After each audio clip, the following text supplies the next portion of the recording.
Week 13 of the fantasy football season. Here's a few wide receivers I have as sleepers this week. The first receiver, John Metchie III of the New York Jets. And Metchie, ever since this Jet team acquired him a few weeks ago from the Philadelphia Eagles in the Michael Carter deal, he's been productive so far, starting with Garrett Wilson out of the lineup at least a few more weeks. So now he's the number one target in the receiving game for this Jet team. Week 11 at the Pats, 3 catches, 45 yards, a touchdown.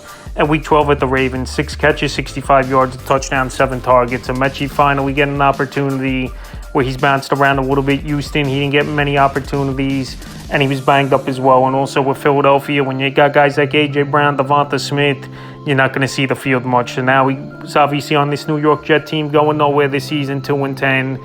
And with Garrett Wilson out, someone has to catch the football. And this week it's a good matchup versus the Falcons that give up the 15th most fantasy points to receivers on the season. Next receiver, Tyler Lockett of the Las Vegas Raiders. Tyler Lockett, he signed with the Raiders a few weeks ago, and obviously he's familiar with Geno Smith, playing many seasons with him in Seattle. Obviously with Pete Carroll playing for him, where he was the head coach in Seattle many seasons. So it's been a good fit for Lockett, and he's been serviceable. Week 10 at Denver, 5 catches, 44 yards. Week 11 versus the Cowboys, 3 catches, 33 yards. And week 12, his best game as a Raider versus the Browns, 4 catches, 62 yards on 5 targets. So pretty much in this passing game, obviously it's Brock Bowers at the tight end position leading the way for this Las Vegas Raider team. Then you got Trey Tucker, who's had a pretty decent season. And then Tyler Lockett, the next man up, because Thornton and Beck, the 2 rookies, they haven't done anything this season for this Raider team. So Lockett, he's out there in 98% of fantasy leagues.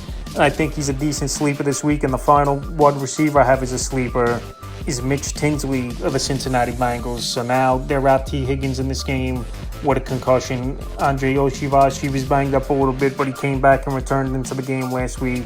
But Mitch Tinsley, him and Joe Flacco made some plays in that game in week 12. We got opportunity, 2 catches, 29 yards, a touchdown on 6 targets. I know it's far-fetched. He could go out there once again, have a decent game. Joe Burrow finally back in the lineup for the Cincinnati Bengal team, which is a good thing, even though the season is done and they're going nowhere. But Joe Burrow said, why would I want to sit out? I want to go out there, play. I'm healthy, and that's what Joe Burrow's going to do. So obviously, like I said, T. Higgins is going to be out of the lineup this week. It could be a high-scoring game between these 2 division rivals, especially Thanksgiving, a Thursday game where they're usually high-scoring. And the Ravens do give up the 9th most fantasy points to receivers on the season. So if you need a wide receiver in deep leagues, he's available in 99% of fantasy leagues. And a sleeper this week, so that's a few wide receivers.